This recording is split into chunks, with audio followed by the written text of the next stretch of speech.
mauro Cria mauro azakalia gale nuali Pewa yesu manile zumanio Cria mauro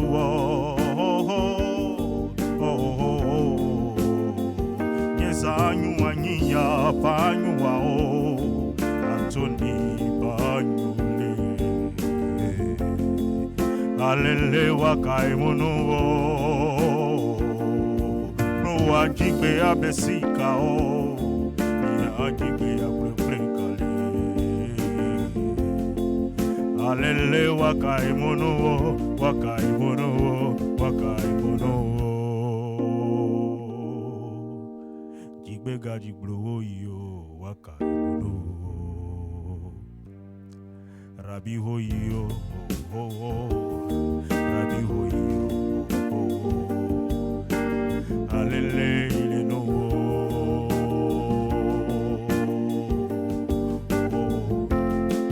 Dinana sezoli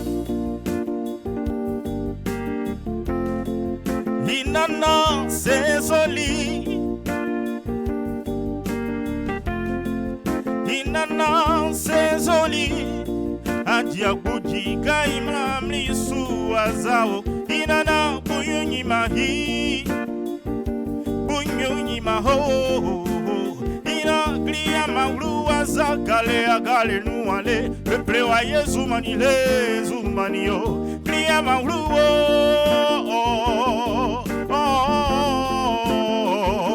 Glia maulu azakale agale nuale Peple wa yezu manile zumanio Glia maulu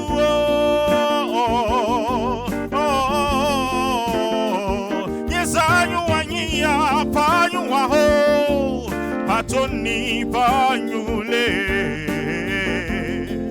Halele wakai muru Bro ajigbe abesika o Ya ajigbe apreple kale Halele wakai muru Wakai muru Wakai muru Kana rabi woyo Wakai muru Rabi hoyo, Rabi hoyo, Hallelujah, nuo,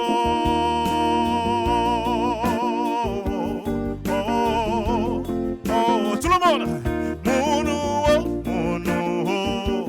monu le, wakai monu.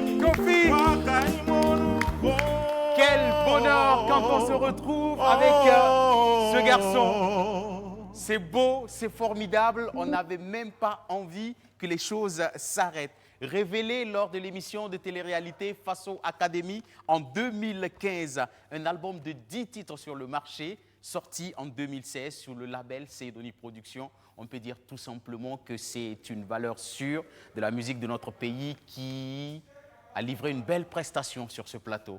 Bonjour Stéphane, comment tu vas? Bonjour, ça va bien. C'est un plaisir pour nous de te recevoir sur ce plateau. Merci, le plaisir est partagé. On peut dire que tu as franchement réveillé et nos invités sur ce plateau, mais aussi les téléspectateurs qui nous suivent à la maison. Merci, tout est grâce. Je sens quelques invités qui ont bien envie de prendre la parole, mais bon, ce n'est pas encore le moment pour eux. Tu nous reviendras dans quelques instants pour ta dernière prestation. Okay, merci. Nous allons peut-être te permettre rapidement de dire un mot avant de te permettre de te retirer, de mieux t'inspirer et de revenir pour de plus belles mélodies. C'est très simple. D'abord, je voudrais saluer tous ceux qui me suivent ce matin et leur dire merci d'avoir confiance en moi. Et c'est grâce à eux que nous continuons toujours à travailler, nous continuons toujours le combat. Merci à vous. Merci Stéphane, on va l'applaudir pendant qu'il se retire. Une semaine qui s'achève et un week-end qui démarre en toute tranquillité. Et nous croisons fortement les doigts afin que toutes les bénédictions, en tout cas, puissent descendre sur l'ensemble des téléspectateurs qui nous suivent en ce moment sur la chaîne au cœur de nos défis. Dans quelques instants, le débat s'installera sur ce plateau et nous allons aller à la découverte d'un métier. Vous aurez dû le remarquer depuis quelques années, l'humour s'installe, mais véritablement sur toutes les grandes scènes au monde entier. Et on a pour habitude de dire que le rire est thérapeutique.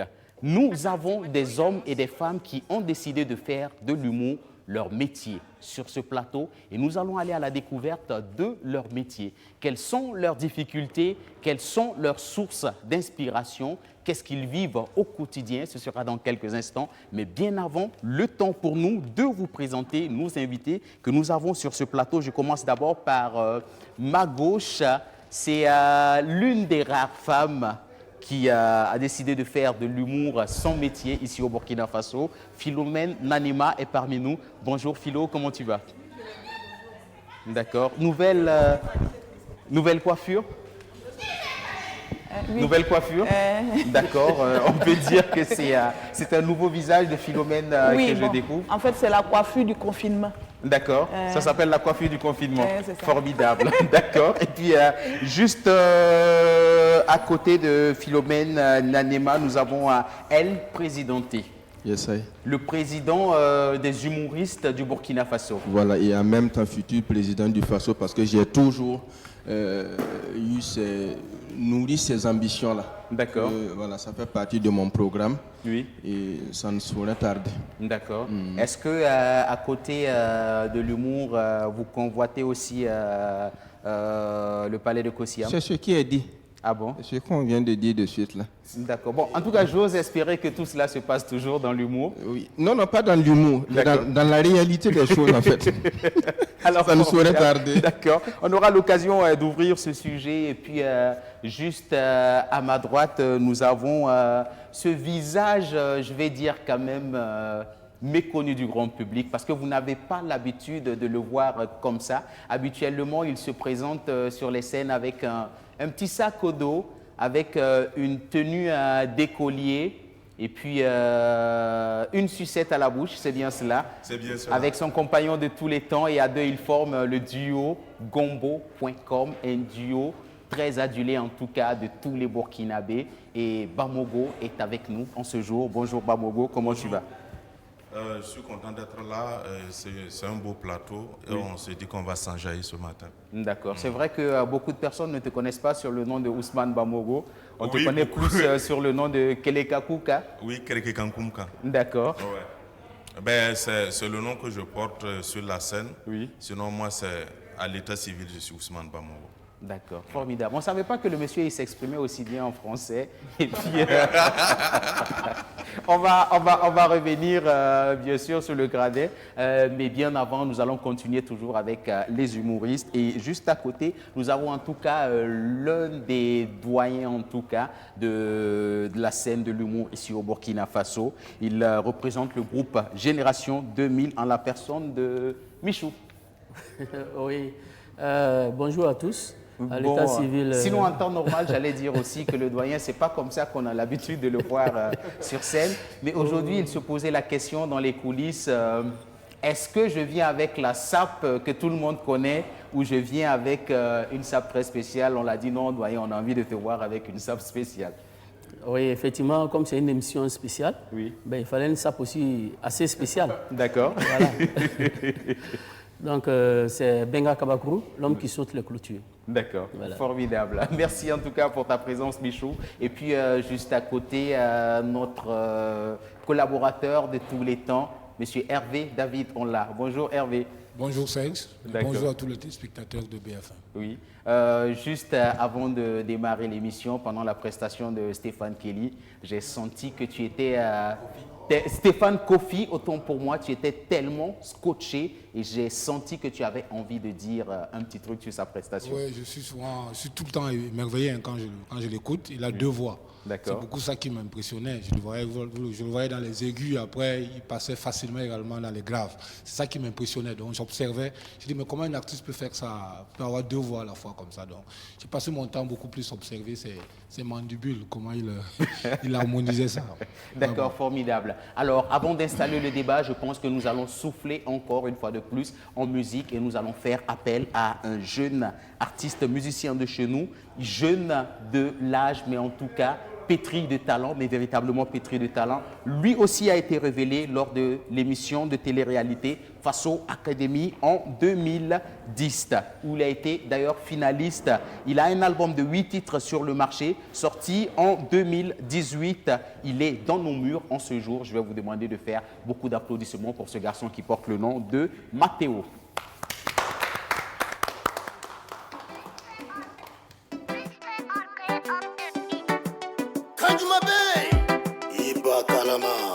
Voilà faire encore. Coronavirus qui est du Kid Africa. Coronavirus qui est du Kid Europa. Coronavirus qui est du Kid Asia. Coronavirus qui est du Kid mon pays. Faut quitter Africa, faut quitter notre terre. Corona qui est du Kid mon pays. Tu as sémé la panique en Chine, tu as tué. Tu as sémé la terreur en Italie, tu as tué. Tu as sémé la panique en France, tu as tué. Tu as semé la terreur au Burkina, tu as tué. Tu continues de sémer la terreur, Corona, qui es-tu? Qui es-tu? Qui es-tu? Qui es-tu? Quitte mon pays. Coronavirus, qui es-tu? Quitte Africa. Coronavirus, qui es-tu? Quitte Europa. Qui est du Kid Asia? Coronavirus, qui est du Kid mon pays?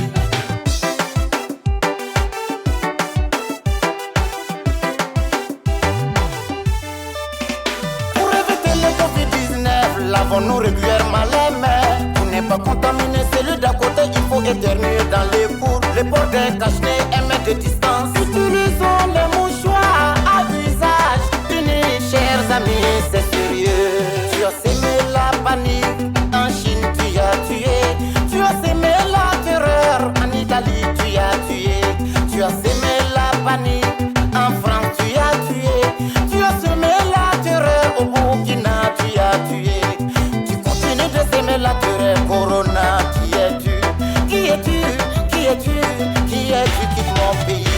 Coronavirus, qui es-tu? Quitte Africa. Coronavirus, qui est du Kid Asia. Coronavirus, qui est du Kid mon pays.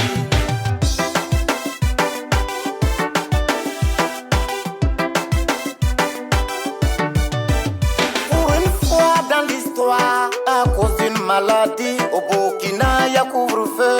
On ne peut plus sortir. Après 19h à 5h du matin, c'est gâté. Il y a quarantaine dans des villes, on ne peut plus voyager. Partout où nous sommes, respectons les consignes sanitaires. N'oublions pas les décisions gouvernementales pour notre bien. Évitons au maximum la propagation de la pandémie.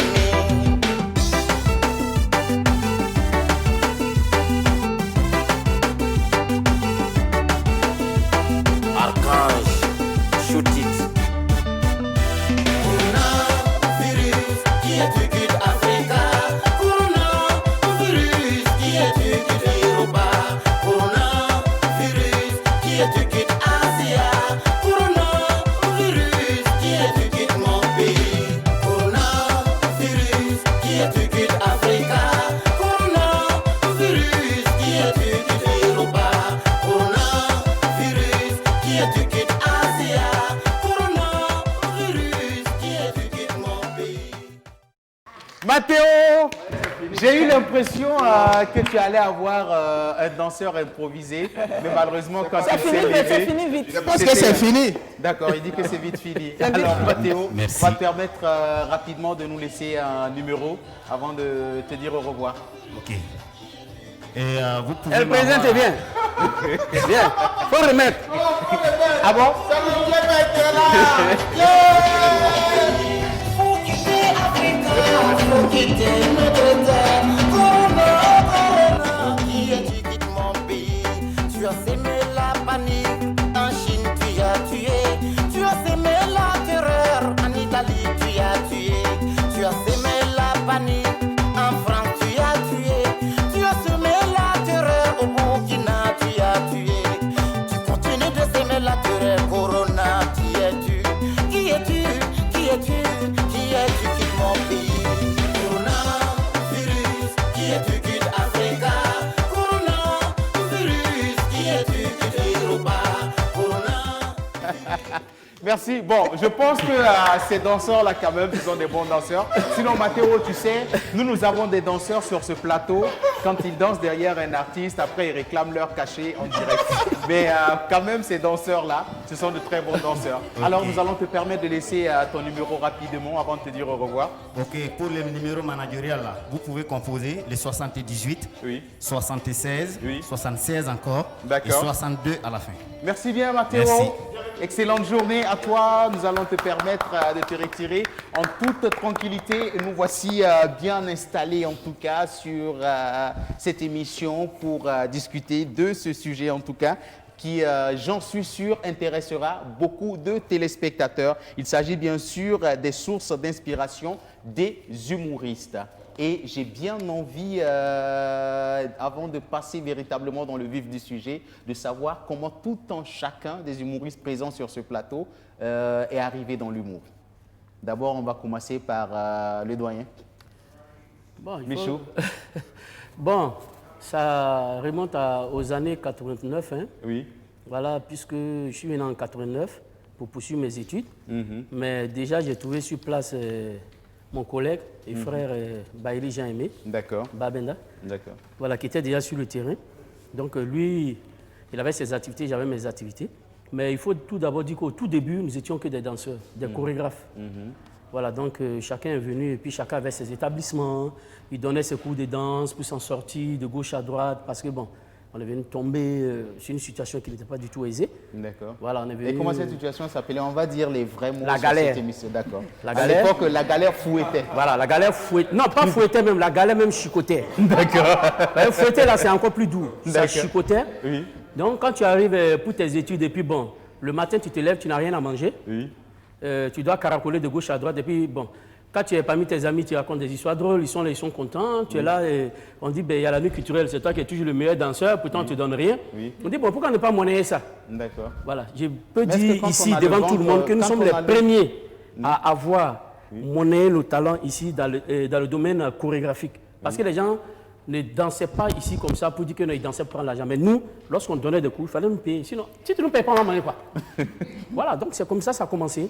Oui. Et c'est de là maintenant que nous, on s'est croisés parce que nous étions d'abord des rivaux. Hein. D'accord. Voilà, nous étions d'abord des rivaux. On s'est dit, bon, chaque fois c'est nous, on s'affronte. Si toi tu n'es pas premier, moi je suis deuxième. Si moi je suis deuxième, toi tu es premier. C'est pas mieux, on se met ensemble, on fait quelque chose. Là, tous ceux qui vont venir là, on sait que, bon, première place, deuxième place, là c'est pour nous. D'accord. Troisième, quatrième, là, ça c'est pour les autres. D'accord. Voilà comment ça a commencé.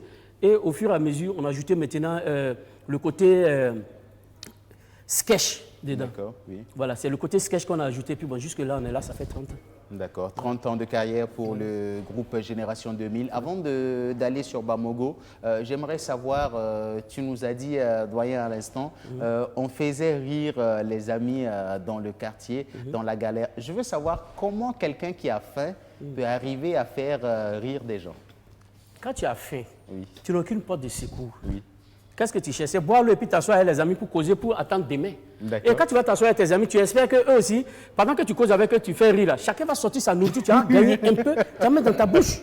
En fait, c'était une stratégie d'approche pour pouvoir quand même calmer la faim. D'accord, C'est ça, au fait. d'accord. Sinon, au début là, c'est pas parce que bon, on s'est levé qu'on dit bon, on veut devenir une chose. Non, on avait ce talent en nous. Oui. La preuve, on a des gens qu'on a formés, mais aujourd'hui, qui ne sont plus dans le métier de l'humour, mais qui sont plutôt dans la vie active en tant que peut-être chose. Je peux citer des ingénieurs, des topographes. Bon, si ici trop là, c'est pas bon. Sinon, D'accord. vraiment, il y a des gens qu'on a formés aujourd'hui là, qui sont bien positionnés, mais ils pourraient continuer dans ce domaine. D'accord, merci Michou. Bamogo, Moi, je comment dirais, les choses se sont passées avec toi? je dirais que je suis venu dans l'humour par hasard. Oui. Parce que j'étais étudiant et quand j'ai croisé Sciatique, et après mon BTS en maintenance réseau informatique, Sciatique s'est approché de moi et m'a demandé à ce qu'on forme un groupe. D'accord. Parce que je le voyais d'abord dans Silmandé et tout. Mais on croyait que d'abord l'humour et le théâtre, à proprement dit, c'était de faire rire. D'accord. Donc on était venu au théâtre pour faire rire. Oui. Après nos formations de théâtre, aussitôt au cartel, à l'ATB, après on a su que l'humour c'était un truc spécifique. D'accord. Donc après on a décidé d'aller vers l'humour plutôt que vers le théâtre. Mais on reste toujours comédien de théâtre, mais on s'est spécialisé plus en humour. D'accord, donc la base pour vous c'était plus le théâtre. Et après, vous avez senti que l'humour pouvait être une bonne porte de sortie. Voilà, c'est clair. Et vous vous êtes mis dedans. Mais je tiens peut-être à préciser quelque chose que certaines personnes n'ont pas saisi. C'est que tu es titulaire d'un BTS en maintenance réseau informatique. Ouais. D'accord, formidable. Et tu as décidé de mettre ces diplômes de côté pour te consacrer uniquement à l'humour. Oui. Parce que c'est ma passion, c'est passionnant. Est-ce que c'est un choix que tu regrettes aujourd'hui ou si c'était à refaire, c'est un choix que tu allais encore refaire?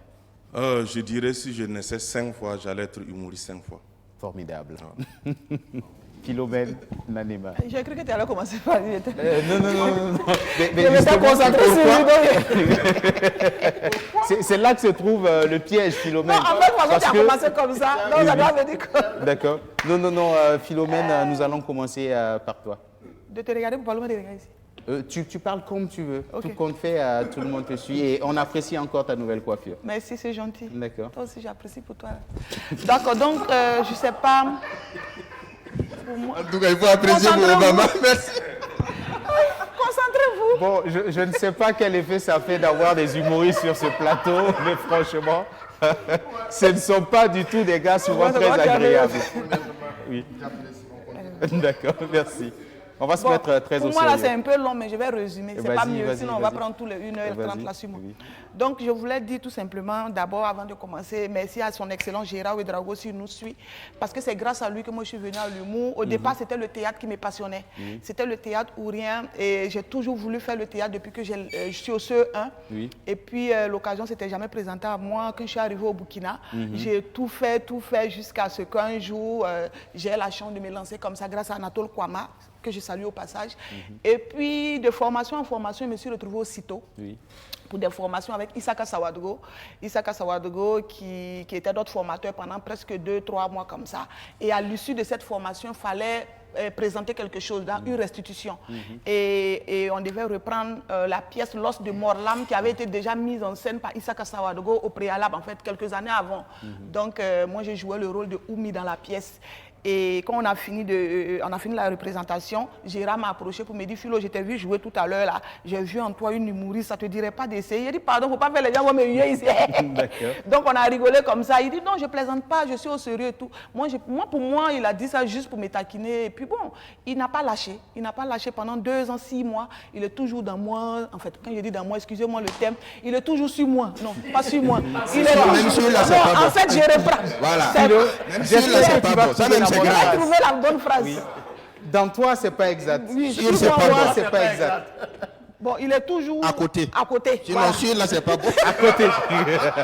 Il me poursuit. Voilà, il me poursuit. D'accord. Il m'a poursuivi pendant 2 ans, 6 mois. Et un jour, il a eu un projet avec l'Institut français où il devait présenter la première édition de Comedy Club. Et il m'a mis dans le projet. Il est venu me voir. En fait, il faut que je coupe. Hein. Il est venu me voir. Je ne voulais pas. J'ai traîné jusqu'à ce que je dise OK. Il faisait pitié façon. Hé, Philo, tu n'as pas fait. J'ai dit, donc il a fait. En fait, pour moi, c'était juste pour lui faire plaisir, pour qu'il me lâche un peu, en fait. Voilà, au départ, c'était juste ça.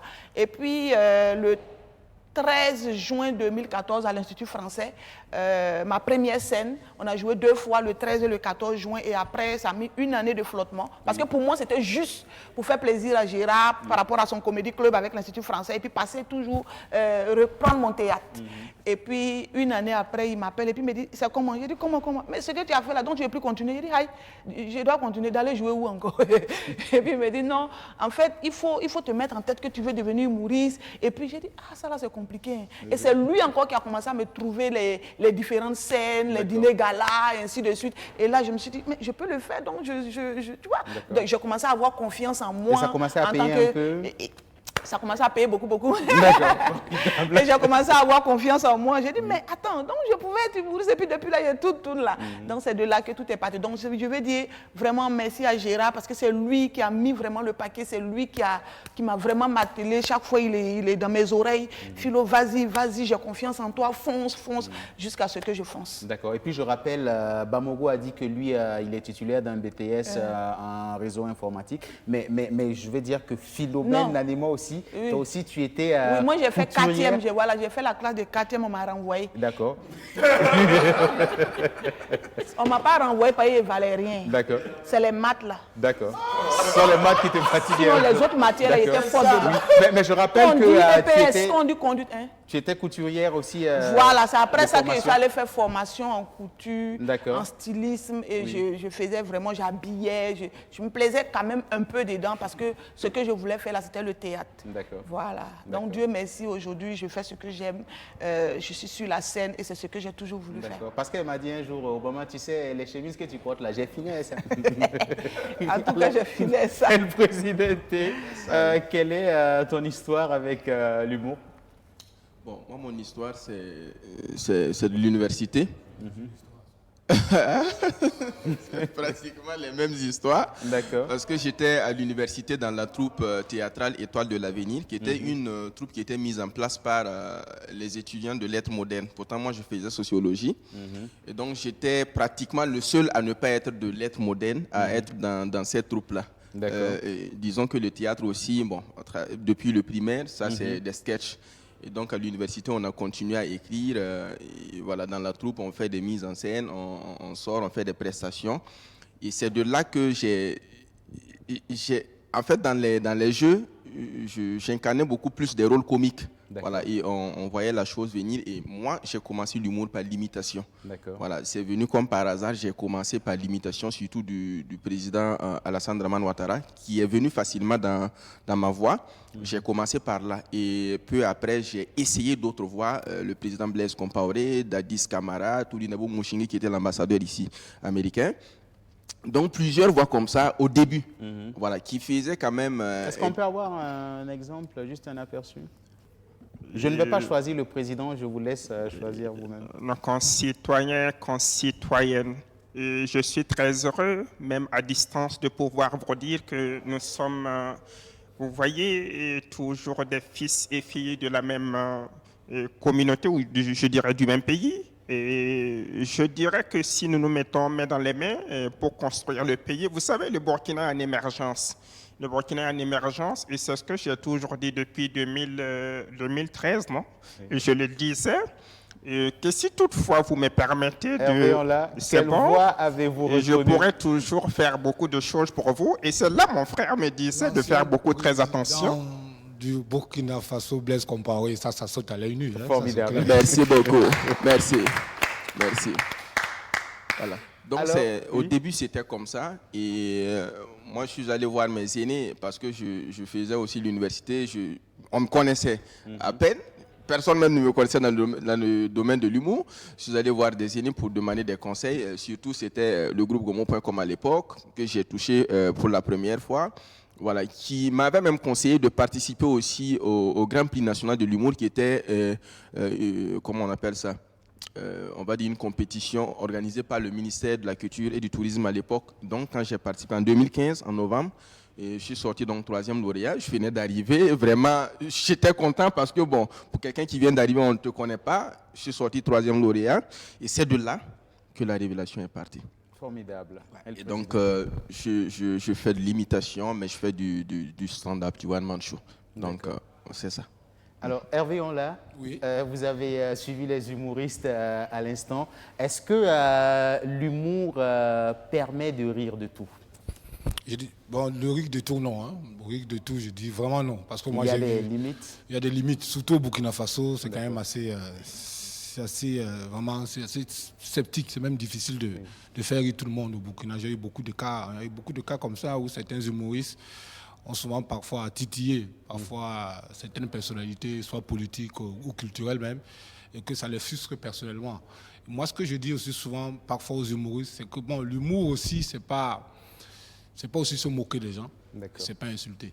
Parfois, d'autres pensent que c'est peut-être en se moquant peut-être d'un sujet ou bien d'une personne dans la salle et que tout le monde effectivement va rire, qu'éventuellement on a gagné en humour. Je dis non, parce que l'humour, certainement on va en parler tout à l'heure, c'est tout un art. On écrit, on n'improvise pas. Et même dans l'improvisation, tout est déjà calculé. Parfois, donc, il y a beaucoup qui se retrouvent sur une scène comme ça. Soit ils sont en cours de mots, ils sont en cours d'idées.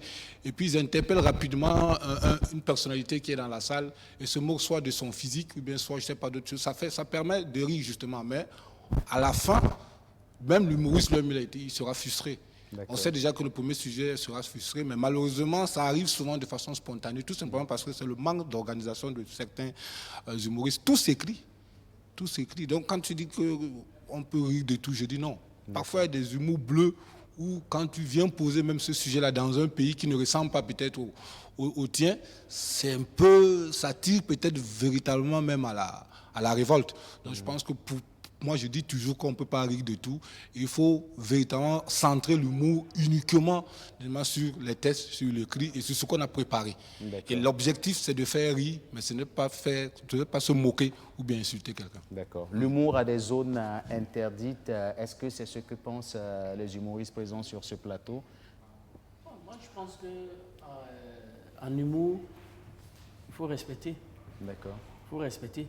Voilà, c'est pas parce que tu veux faire rire que quand même, comme l'a dit Hervé tout à l'heure, que tu dois venir quand même dénigrer une personne. Non. Voilà, il y a des façons, lorsque tu joues, de faire intervenir la personne qui est dans la salle. Est-ce que tu comprends? Tu peux faire intervenir la personne dans ton humour par rapport à ce que tu es en train de jouer, mais pas de façon à dégrader la personne. Non, non. Mais amener la personne à participer à ton sketch ou à participer à ce que tu es en train de donner comme message au public qui est là, pour que le public même, en retour même, soit le public est avec toi par rapport à ce que tu es en train de jouer, ou le public est contre toi par rapport à ce que tu es en train de jouer. Mais la personne n'aura rien à voir avec... Quand la personne sort, idem, quoi, en quelque sorte. Oui. Mais quand toi, tu viens, tu vois la personne qui est là, la personne, elle vient payer son argent pour te suivre. Et toi, tu prends la personne... Comme on dit, Philomène me dit, tu laves, tu nettoies et puis tu déposes. D'accord. Les gens vont rire de la personne. Et toi, tu es content parce que les gens ont ri. Tu crois que, comme l'a dit, tu crois que tu as fait quoi? Tu crois que c'est de l'humour, ça? C'est pas de l'humour. C'est pas ce qui s'appelle souvent des attachements dans votre jargon? Oh! Non, il y a des... Non, nous, on n'est pas dedans. D'accord. Alors, quels sont, par exemple, les sujets dont on ne peut pas rire dans l'humour Bamougo? Pour moi, par exemple, la mort, c'est un sujet assez difficile dans l'humour. Oui. Il y a des sujets qui sont sensibles dans l'humour. Oui. Par exemple, la religion ici, c'est assez sensible.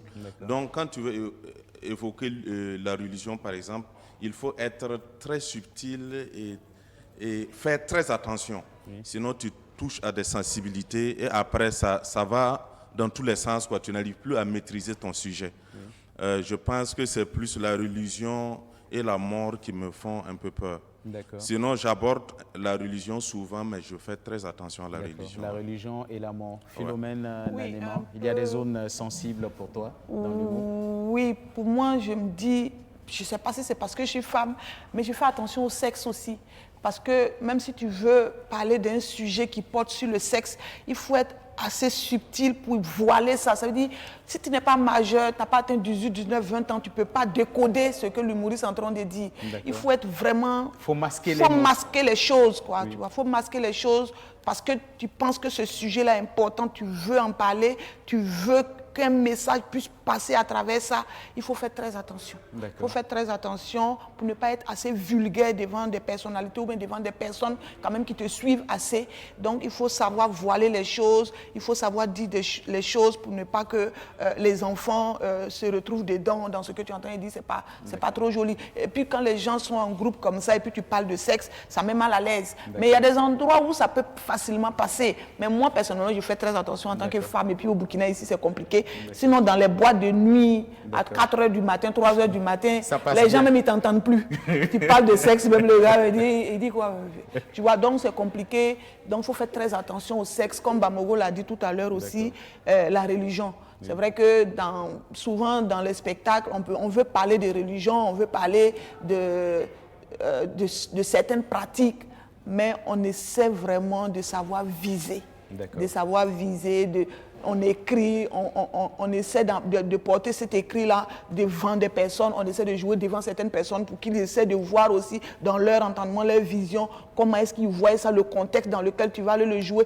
Tout ça là, c'est vraiment préparé au préalable. Philomène, est-ce qu'il t'est arrivé des fois où tu es monté sur une scène où tu as lancé quelque chose et toi-même, au plus profond de toi, tu as senti que c'est pas passé? Une fois, oui, à l'Institut français. D'accord. J'ai voilé ça tellement fort que les gens n'ont pas compris. J'entendais quelqu'un qui dit, elle dit quoi? Elle parle de quoi? Et puis, il y a quelqu'un qui dit, elle parle de PD. Et qu'est-ce que tu as dit exactement? Je ne sais pas qu'est-ce que j'ai dit. J'ai dit, où nous on s'en va se courber là, non, c'est pas ce que j'ai dit. Attends, il va me rappeler. J'ai dit, travail que Dieu nous a donné là. Oui. Pourquoi vous voulez venir? Oh, c'est tellement que ça m'a fait mal, je n'ai plus répété ça. J'ai oublié et puis j'ai tellement voilé ça. Oui. Mais je me rappelle seulement que j'ai tellement voilé que personne n'a rien saisi. Bon, c'était en 3-4 secondes. D'accord. Mais comme il y avait quelque chose qui suivait, c'est venu balayer ça.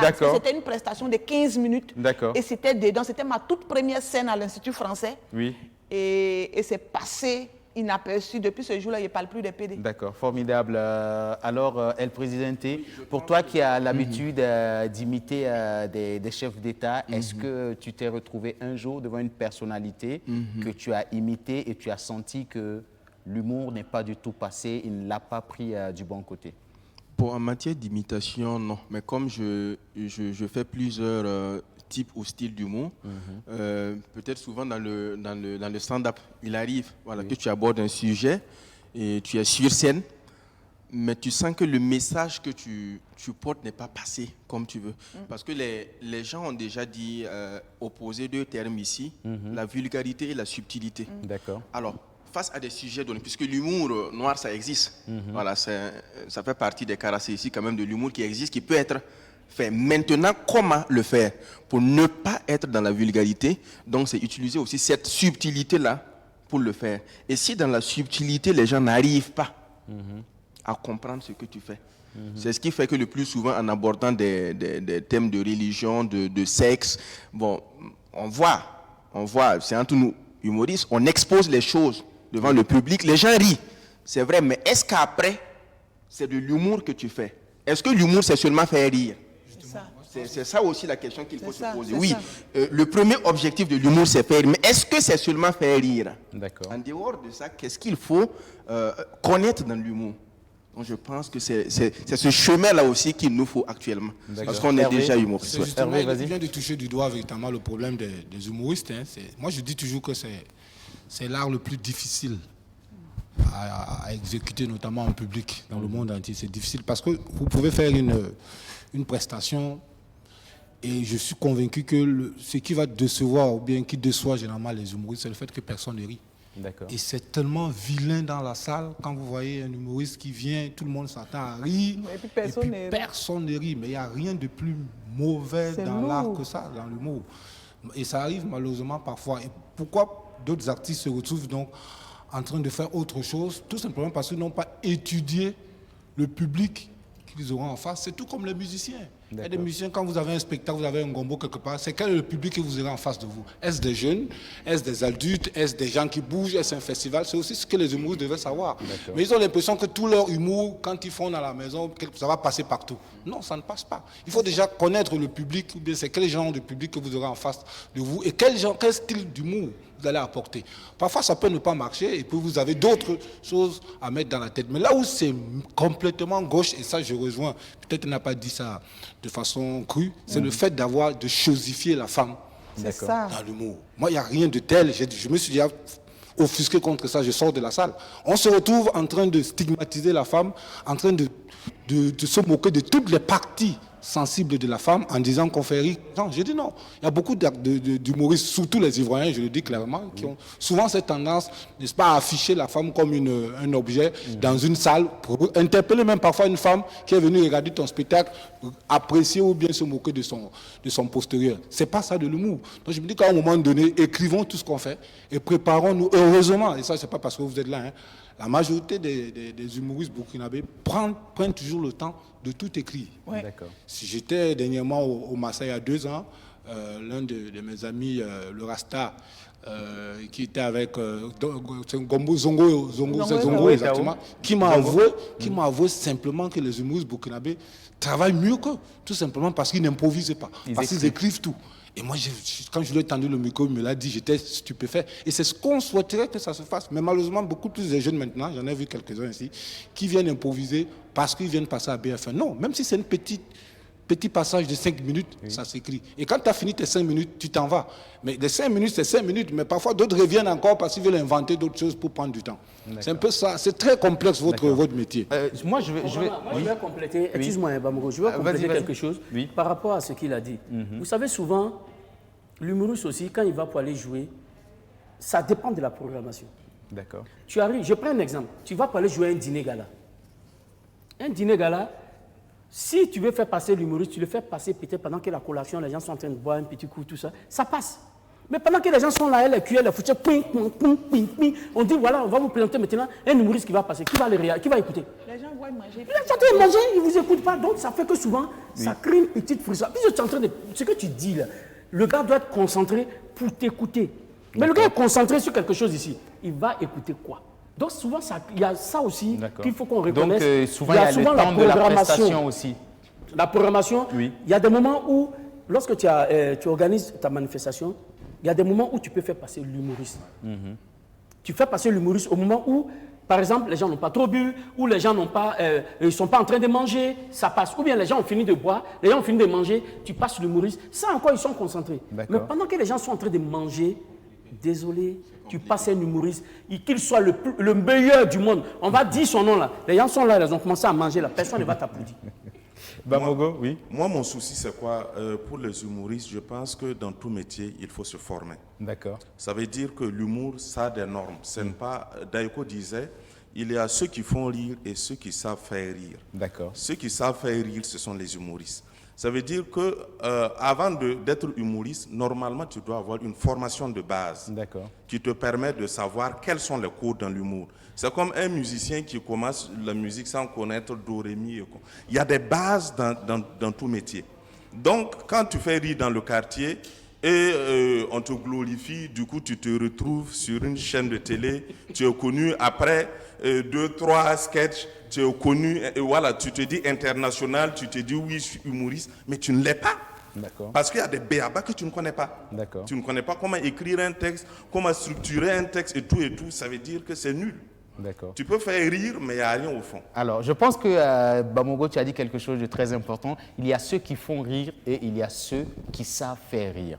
Je prends par exemple l'exemple peut-être de mon réalisateur Alain Couriol qui arrive à faire rire tout le monde dans les coulisses de la télé. Est-ce pour dire qu'il ne peut pas du jour au lendemain être un bon humoriste sur scène? Moi, je dis non. Sur place comme ça du jour au lendemain, en répondant à ce que tu dis, en posant cette question, je dis non. C'est pas parce que tu fais rire tes collègues qu'immédiatement tu vas devenir humoriste. Non, il a bien dit ça. C'est en fait, on s'en va à l'école.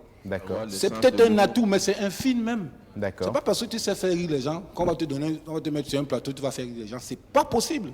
C'est parce que tu es dans un environnement où tu connais tes amis, tu connais tes collègues. Et là, tu ris. Mais tu peux pas te retrouver sur un plateau télé et faire rire tes amis. C'est très difficile.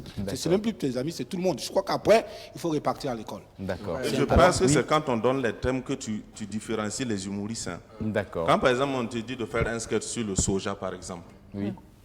Comment tu peux faire rire à partir du soja pour dire que oui, c'est vitamineux et consort? Comment tu fais rire à partir de là? C'est là-bas même. C'est là-bas je rejoins Bamogo pour dire que quand quand on te demande un spectacle commandé, c'est là que tu comprends que tu es humoriste, quoi. D'accord. Parce que la personne qui te demande ce spectacle-là, il veut que tu fasses rire à partir d'un produit. Je prends un exemple banal, une banque, quelqu'un qui t'appelle et qui a un produit de banque. Tu dois faire rire pendant 15 minutes sur le produit et tu dois l'écrire, tu dois vraiment savoir quelles sont les choses importantes que tu dois employer dans ce sketch-là pour pouvoir donner ce qu'on te demande. C'est ça qui devient encore plus difficile et c'est ça qui devient encore plus compliqué pour l'humoriste. D'accord. Alors, moi, je veux savoir, pour vous, par exemple, qui travaillez sur des spectacles commandés, comment avoir la certitude que le spectacle qu'on va présenter pourra faire rire?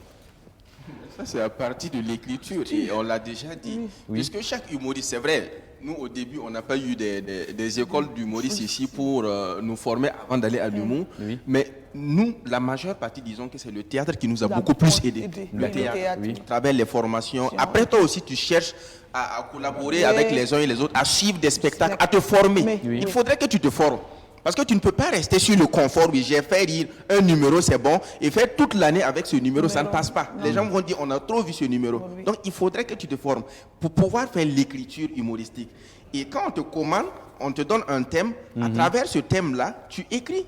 Tu écris un spectacle de 10 minutes ou bien de 15 par rapport à ce thème. Bon, et quand même, étant humoriste, tu espères qu'avec ça, toi aussi, tu vas mettre les petits condiments pour que ça puisse passer. C'est toujours comme ça. Mais il peut arriver effectivement que tu fasses aussi une écriture qui ne passe pas dans un contexte donné. Voilà. C'est pourquoi, les spectacles commandés, on ne peut pas les transporter ailleurs. Le plus souvent, c'est compliqué.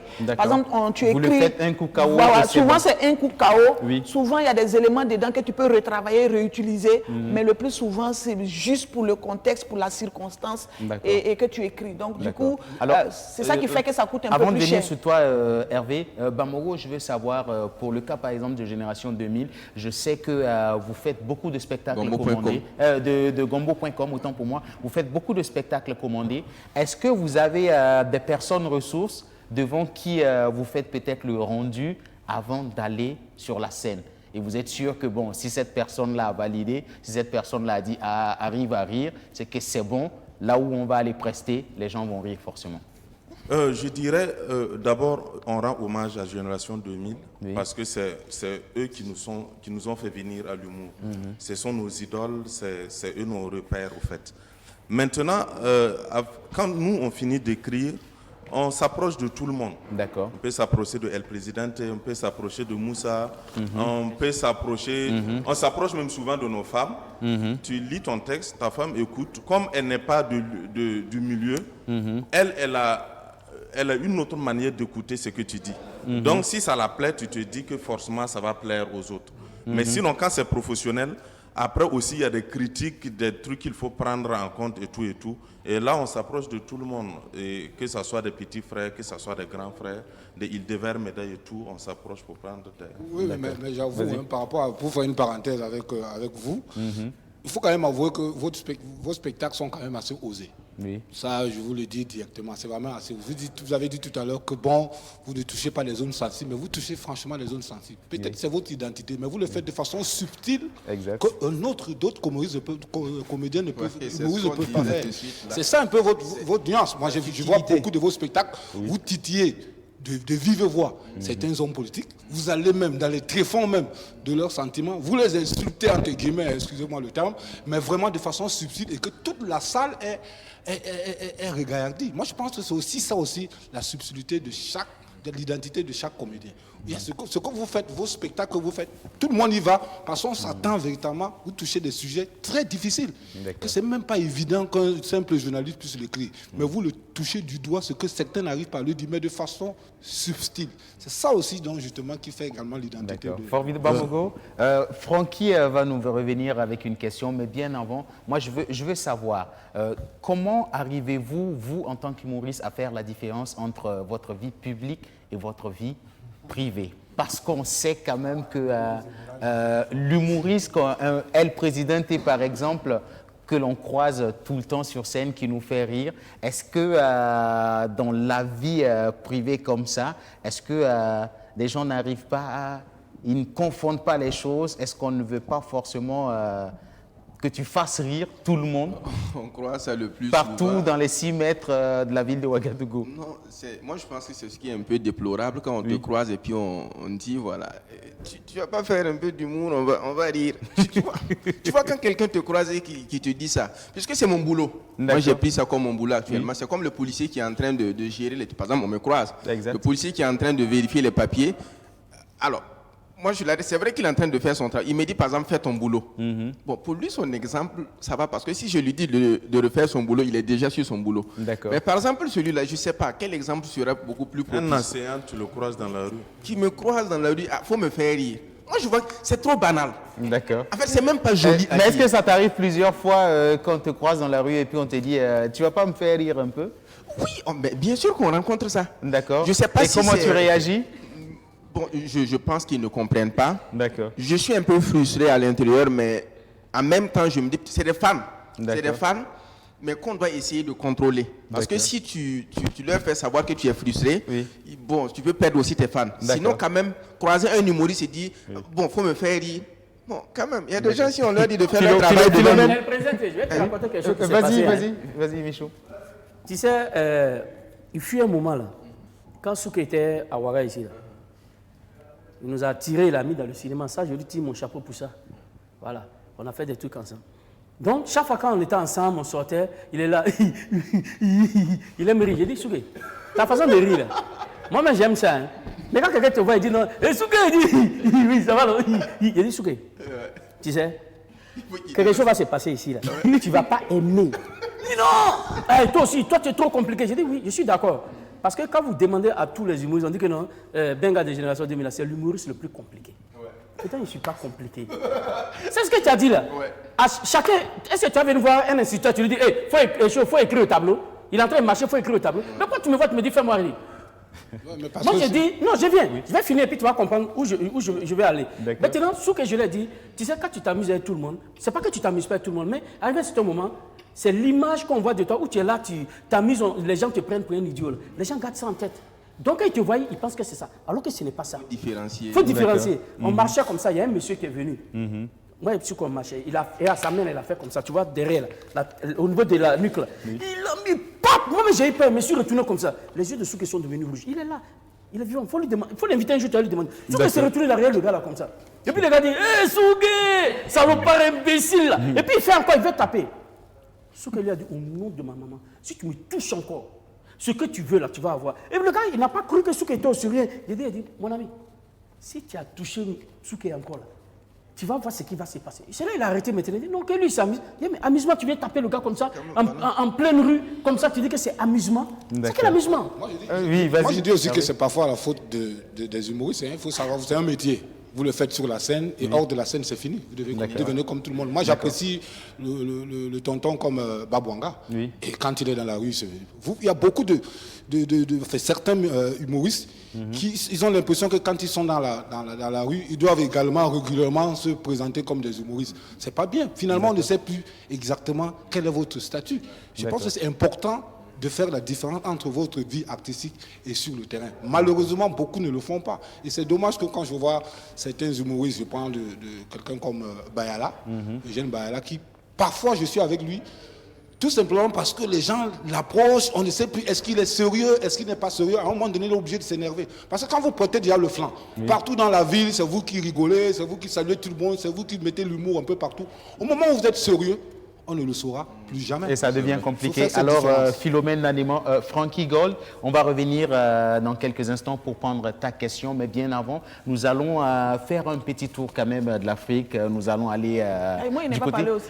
Nous allons prendre ta réponse dans quelques instants. Nous allons d'abord faire un tour du côté de la Côte d'Ivoire pour retrouver le Magnifique qui va nous donner aussi son avis sur la question, à savoir comment il arrive à gérer sa vie publique et sa vie privée. Et nous allons faire un autre tour du côté du Bénin pour retrouver un autre humoriste du nom de Eliphaz et on reviendra sur ce plateau. Hello les gars, salut, c'est comment? Ça va un peu? Ici le commandant de la Morigang, pharmacie fait pas publicité, mes médicaments sortent.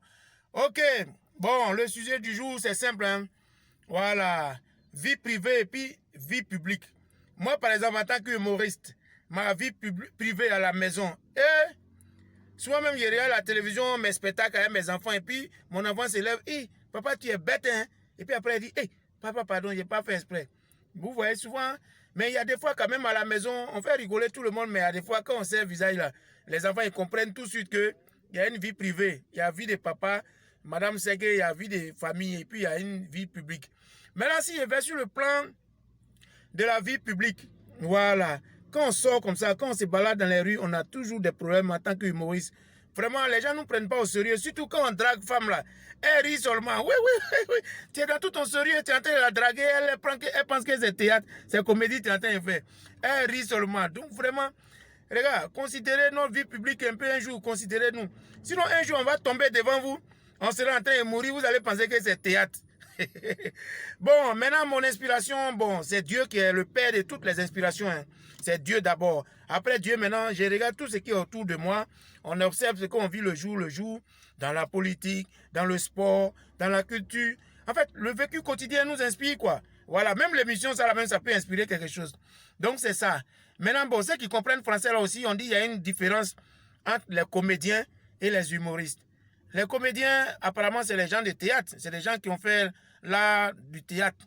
Voilà. Nous, les humoristes, nous, on est des gens à part. Mais un bon comédien peut devenir humoriste, il suffit de travailler. Comme aussi, si un humoriste, il veut se former, il veut apprendre, il peut aller dans le théâtre. Allez, je vous souhaite une bonne émission. On est ensemble. N'oubliez pas un proverbe qui dit « On ne va pas dans funérailles de sous mieux avec son eau ». Salut, on est ensemble. Ciao, bonne émission. Tout le monde, mais à des fois, quand on sait le visage... Merci, c'était à l'instant le magnifique du côté de la Côte d'Ivoire. Et puis, est-ce qu'on peut avoir une connexion avec le Bénin, avec notre ami Eliphaz, si c'est possible, du côté de la régie? Humoriste, ma vie privée à la maison. C'est très difficile de concilier vie privée et vie publique. D'autant plus que l'humour, les gens ont tendance à confondre les deux. Mais moi, j'arrive à faire un détachement quand même. Et quand on me voit sur scène et on me voit en vie privée, ce n'est pas la même chose. Donc, j'arrive facilement à gérer ces deux-là. Mais il y a d'autres qui n'y arrivent pas parce que quand ils sont dans la vie réelle, c'est comme s'ils étaient sur scène aussi. Et c'est plutôt difficile à gérer parce qu'il y a les fans, il y a beaucoup de choses à gérer et ce n'est pas facile. Ma source d'inspiration, je suis beaucoup plus inspiré par les faits politiques. Je suis un humoriste très engagé côté politique. Donc tout ce qui est politique, actualité politique m'inspire et c'est sur ça que je travaille. La différence entre un comédien et un humoriste est très infirme. Un comédien peut facilement devenir humoriste. Donc la différence est très faible et même au niveau du commun des gens, ils confondent. Mais en réalité, il y a l'humoriste à part et il y a le comédien à part. On peut être humoriste sans être comédien. Donc, voilà. Voilà, merci. C'était à l'instant Eliphaz. Et puis, on va revenir sur toi, Philomène Nanema. Justement, comment tu arrives à gérer ta vie privée et ta vie publique? Bon, moi, je pense que comme le président le disait tantôt, c'est un peu compliqué. Oui. Souvent, quand tu sors, tu te retrouves dans un endroit, tu n'as même pas envie, tu es dans ton coin tranquille, mais les gens, ils vont tout faire pour que tu sortes de toi, tu vois. Parce que les gens, ils ne veulent pas te voir comme ça. Ils veulent que quand ils te voient, ils se retrouvent en train d'oublier aussi les petits soucis. Partout, tu passes et tout, c'est compliqué. C'est tout le temps compliqué. Je me souviens, une fois, je suis allée pour mes yeux et la dame, elle finit de me consulter. Elle devait me remettre un petit bout de papier là pour que je puisse aller voir mes lunettes et tout.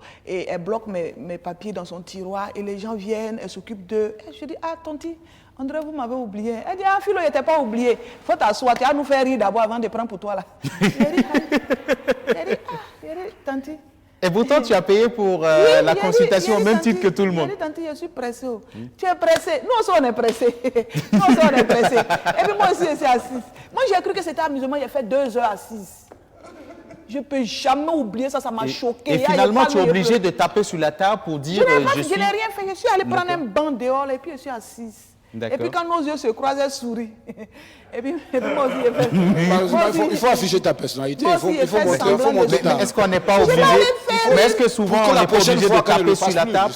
Oui. En fait, non. Il faut lui dire que ça peut donner une mauvaise image. En fait, c'est ça le problème. Il y avait assez de gens. D'accord. Tu vois. Donc chacun rentre, il prend pour lui, les gens sont arrêtés, il y a des troupes, il y a des groupes. Donc ça te faisait mal, mais tu étais obligé de supporter. Oui, donc j'ai supporté pendant 2 heures. Francky, vas-y. Francky, avant ta question. On va aller, est-ce qu'on peut aller sur Francky? Elle vient de me rappeler quelque chose. C'est ça que je vais essayer de raconter. Nous, on allait à un spectacle à Bourmou. Les gars ont fait le branchement, ils ont mal fait le branchement. Donc, quand moi je suis monté sur scène, je suis venu m'asseoir. Quand j'ai attrapé le poteau, là, le courant passait dans le poteau. Oula. C'est pas une histoire drôle. Hein. Donc, moi j'étais là, et puis là, les gars sont en train de rire. Comme ça. Oui. Je suis tombé, pop! Oui, alors que je suis en train de mourir. Je suis tombé, pop! C'est Daisy et les sympathiques qui sont là, il faut leur demander. Je suis tombé, pop, sur la scène. Les gars sont là. Wow! Moi, je me suis couché. Donc, il y a la regrettée, la gorette. D'accord. Lui, il arrive, il vient me toucher, quoi. Courant dans le pan, il repart en arrière. Il y a Babenda qui vient. Michael, ou bien tu es mort? Il dit, bâtard, là, je ne suis pas mort. Ça va, j'ai dit oui. Et puis on s'est levé, on a continué. Mais pendant ce temps, les gens étaient en train de rire. Maintenant, ceux qui ont fait le parce qu'ils se disaient toujours... aussi, ils étaient en train de rire. D'accord. Ils se disaient toujours que vous étiez en train de vous amuser. Ça, là, c'est amusement. Alors, Francky, rapidement. Voilà, en fait, ça fait plus d'1 heure que j'essaie d'écouter attentivement nos différents invités. Oui. Et ce que j'arrive à comprendre, c'est que tout à l'heure, le grand frère Michaud a dit que la galère a fait qu'il s'est adonné à cette profession.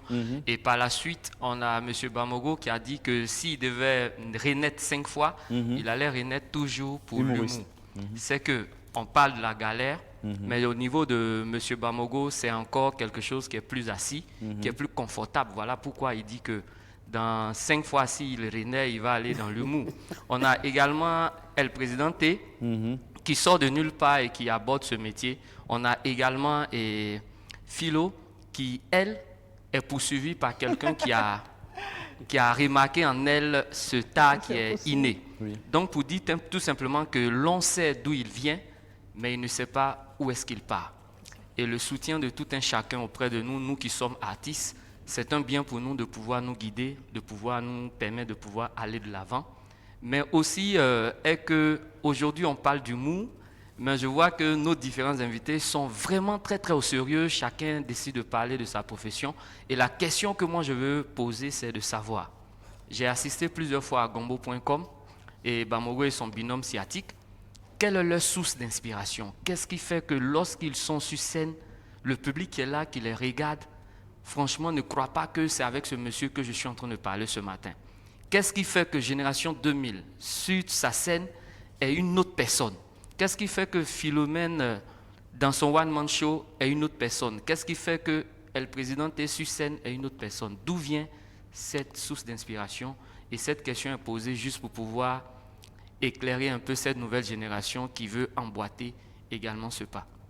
Merci Francky. Voilà, je pense que nous tombons véritablement à cette question sur laquelle nous sommes en train de tourner depuis un certain temps. Quelle est véritablement la source d'inspiration des humoristes ici au Burkina Faso? Le Magnifique a donné sa source d'inspiration.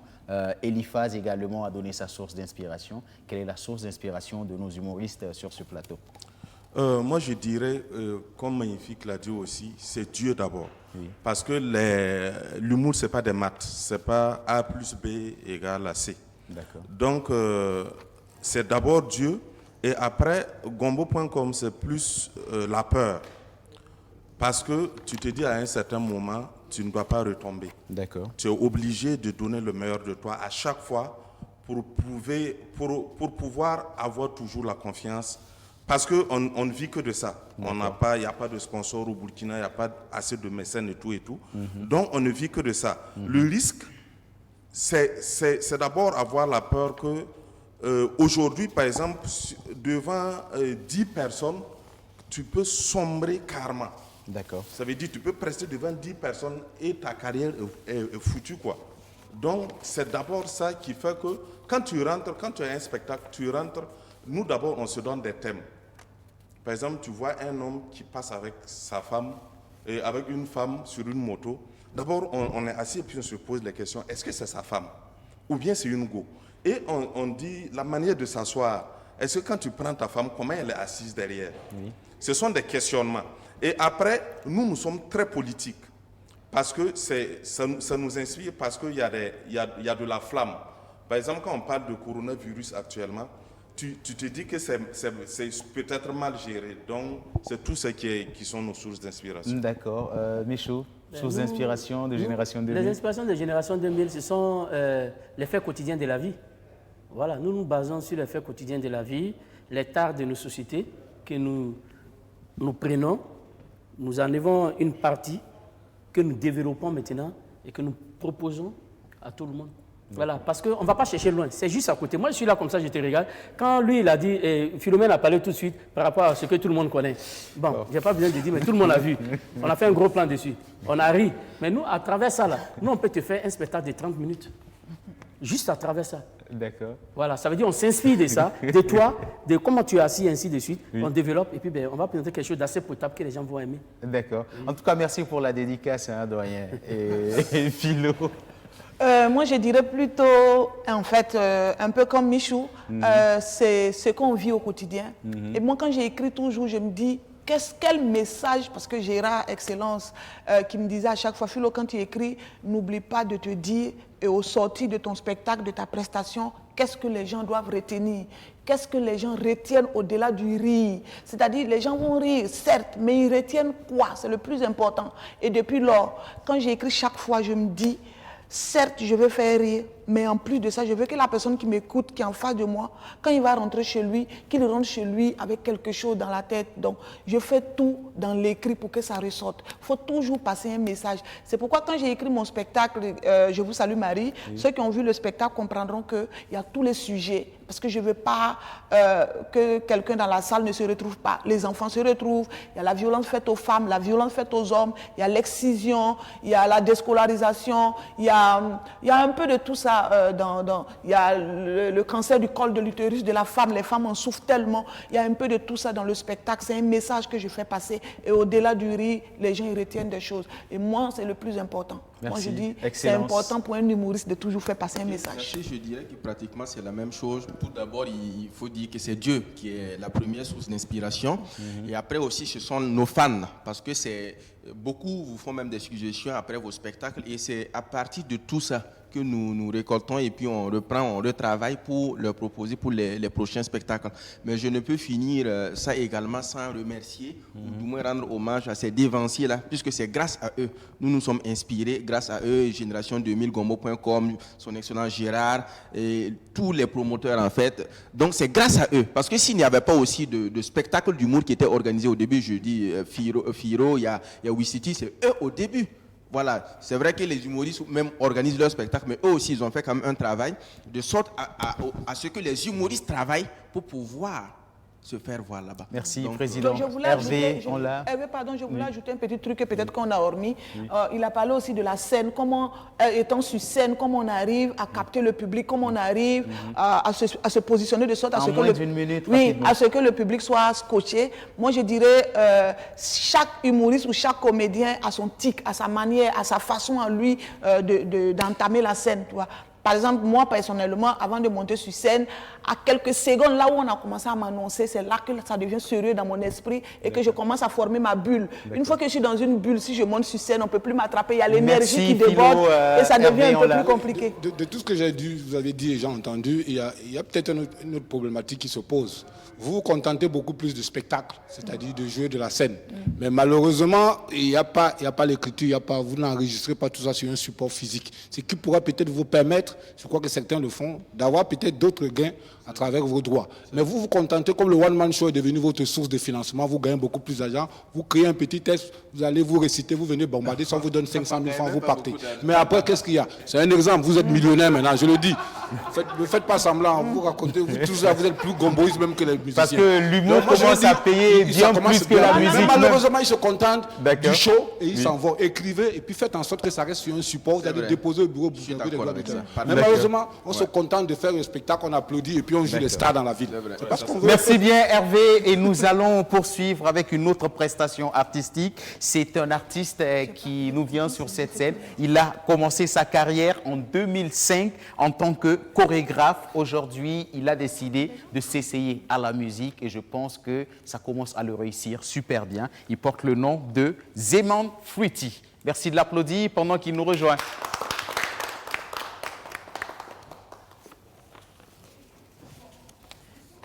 Zeman Fruity. Merci à toi, papa Isiaka, que Dieu te rend le centime. Zeman. Ma chérie, t'as son dame, si moi, tu fonderas-tu. Tout ton malin, tu pèses là, si moi, tu fonderas-tu. Et à combien pour son frère? Et à combien pour son frère? Et à combien pour son frère? Et à combien pour son frère? Hier t'as parti si la paix pour revenir la pointe, ça m'a accepté. Je n'ai rien oublié de tout sur ma fait, bon j'avais rien dans les poches. Tu m'as un petit peu que tu trompes, t'as fait du pari, tu veux me quand ça dépend de ce que t'as fait. Aujourd'hui je suis devenu garçon, elle veut me poser dans ma poche que des pieds violets. Je vais déposer, elle me dit que je suis désolé, je ne vais plus recommencer. Je m'en non plus fait effort n'arrière. Ah, je suis désolé, ferme ta bouche et puis prête seulement sans dire un mot.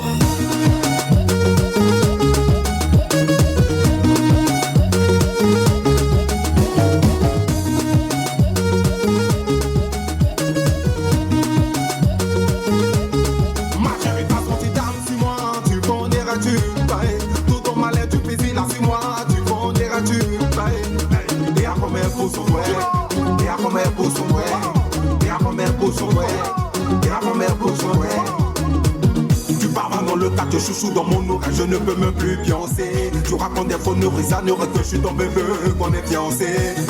Quand je vais pas là, c'est toi qui me disais je vaux pas ta cheville. Aujourd'hui que j'ai l'an, tu ne vaux pas même mon penny. Ça est maintenant tu toi si mais son tu te comprends comme si t'avais pas d'idée. Dans tout ton malin c'était pour le dé. Oh ouais, tu veux monter dans ma Ferrari, hey. Oh non, je préfère que tu poses tes fesses sur des rails.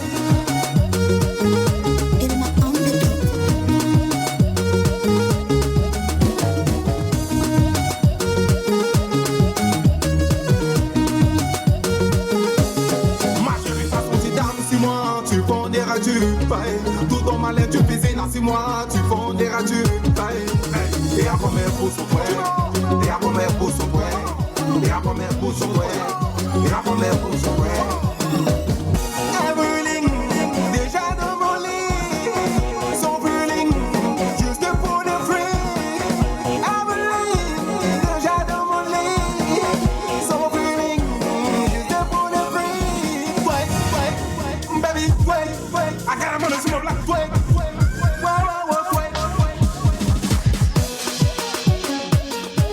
Artiste Congo, Papa Saga Junior. Dobré va dobré, maman est ma dobré. Maestro de Bazac, Principal et Rox, Patricia Quadjo. Merci Zeman Fruity, reviens cher ami, rapidement. Est-ce qu'il a un micro avec lui? Il n'a pas de micro. Voilà, il va récupérer son micro. Non, il y a un micro pour lui. Il y a coronavirus. Merci, voilà. On va te permettre de laisser un numéro avant de te dire au revoir. D'accord, c'est le numéro de mon manager. Ça doit s'afficher normalement en bas de l'écran. Vous avez le numéro ou vous ne l'avez pas, cher ami? J'ai pas le numéro en tête. D'accord, voilà, je pense que le numéro s'affiche au bas de l'écran. Voilà, on va l'applaudir pendant qu'il se retire. Merci bien, cher ami. D'accord. Bon, ça arrive souvent à un artiste qui n'a pas en tête le numéro de son manager, c'est pas bien grave. Avant bien sûr que Stéphane Kofi puisse s'installer pour nous dire au revoir, nous allons rapidement faire un dernier tour de table parce que nous sommes sommes véritablement à la fin de cette émission. On va commencer par le doyen. Bon, ce que je tiens à dire, c'est que je vais toujours demander à tous les fans de l'humour de toujours soutenir les humoristes parce que c'est pas facile. Voilà, c'est vraiment pas facile. Et aussi à tous les humoristes, lorsque tu programmes un spectacle, il faut quand même offrir un spectacle de qualité. Offrir un spectacle de qualité, ça veut dire que toi-même déjà, tu dois t'auto-former. D'accord. Voilà, il faut t'auto-former pour que, de la même manière actuellement que l'humour, les gens courent, ils disent que non, l'humour, présentement au Burkina, les gens déboursent sur certaines sommes qu'on ne déboursait pas avant, pas le sur l'humour. Quand même, quand ces gens peuvent débourser cette somme-là, il faut leur offrir un spectacle de qualité. N'ayons pas honte, lorsque tu prépares ton spectacle, approche les autres qui vont t'aider pour que le spectacle soit quand même un spectacle de qualité. Là, l'humour va toujours grandir. Et je tiens à préciser aussi que nous fêtons nos 30 ans le 6 novembre. D'accord. Le 6 novembre du côté du Sénasa. Si coronavirus est fini, on aura l'occasion, mais véritablement, comme on a l'habitude de le faire, de parler des 30 ans de Génération 2000 en grande pompe sur ce plateau. Bamogo. Je dirais merci au bon Dieu de nous inspirer toujours. Et je dirais courage aux humoristes qui commencent à monter. Et je dirais aussi merci aux hommes des médias, Hervé, on l'a, et tout le monde.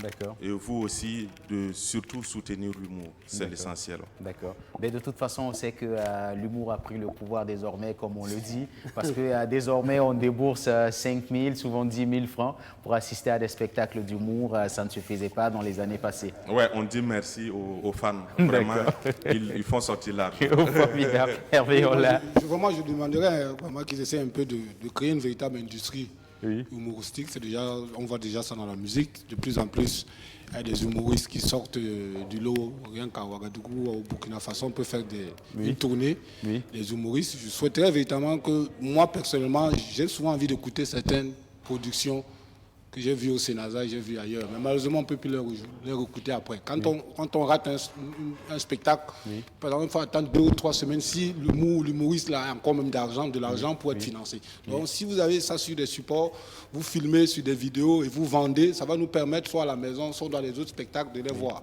C'est vrai que c'est difficile qu'on passe ça dans les différentes chaînes de télévision avec leurs programmes qui sont assez chargés.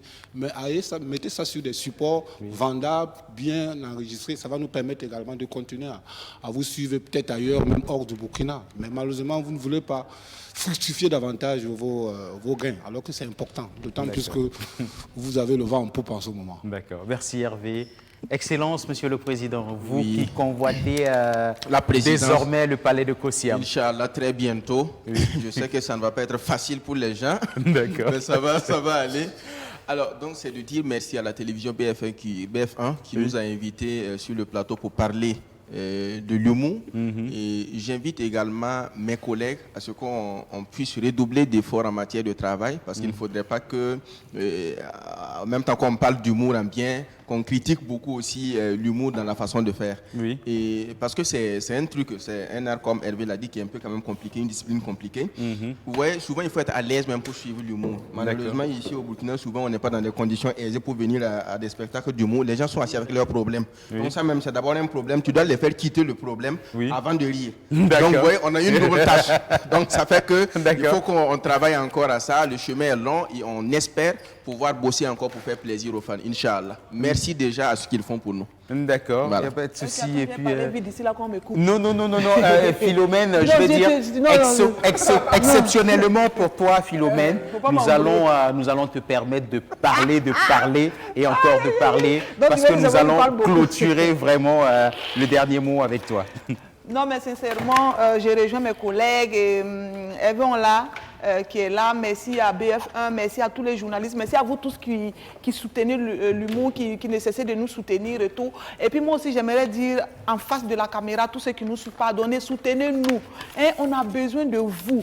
Ne rejetez pas nos dossiers. Quand on vient déposer le dossier chez vous, là, ne mettez pas dans la poubelle, lisez, regardez. Il y a des choses importantes dedans, on peut beaucoup vous apporter.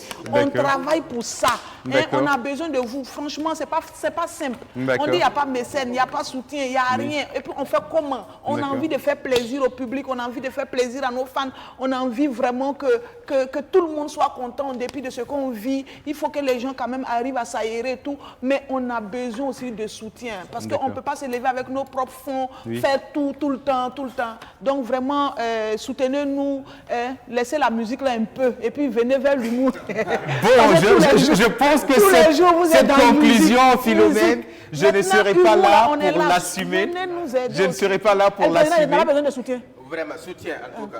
Voilà Bambogo aussi qui est là. Tout le monde a besoin de soutien. Tous les humoristes ont besoin. Vraiment, moi personnellement, j'ai déposé 100 dossiers. On va soutenir qui est les J'ai pleuré jusqu'à... Donc, 1,25 milliard. Et puis 1,25 milliard, là, moi, il n'y a rien eu. Ou bien ils ont partagé. Alors, et puis le couvre-feu là, ça toujours. Bambogo, ils ont partagé 1 milliard. Alors, merci les gars. Et puis partager 1 milliard, là, ne faites pas comme ça pour nous embrouiller. On remercie le gouvernement pour le couvre-feu. Continuez comme ça, ça nous permet de... Il y a quelqu'un qui a dit quelque part que non, que 1 milliard 25 millions, là, que c'est faux, que c'est gens au trafic. D'accord. Alors, les gars, vrai ou bien c'est faux? Les gars, nous allons vous dire véritablement merci. Merci bien, véritablement pour votre passage en ce jour sur le plateau de la télé s'amuse. Amis téléspectateurs, pour vous qui êtes restés à nos côtés depuis le début de cette émission, nous allons vous dire grandement merci. Rendez-vous est pris pour demain, même heure, même fidélité. Et demain, nous aurons un autre sujet. On s'intéressera aux hommes et aux femmes de la nuit et ce sera bien sûr avec des invités bien pointus qui seront sur ce plateau. Mais bien avant, nous allons nous quitter tout en musique avec cet artiste qui avait démarré le ballet des prestations artistiques de ce jour. Je le disais en entrée, il a été révélé au grand public lors de l'émission de télé-réalité Faso Academy en 2015. Un album de 10 titres sur le marché, sorti en 2016 sous le label de Seydoni Production. Merci de faire un tonnerre d'applaudissements pour celui-là qui va nous dire au revoir en ce jour tout en mélodie. Stéphane Kofi. Merci, ciao et à demain.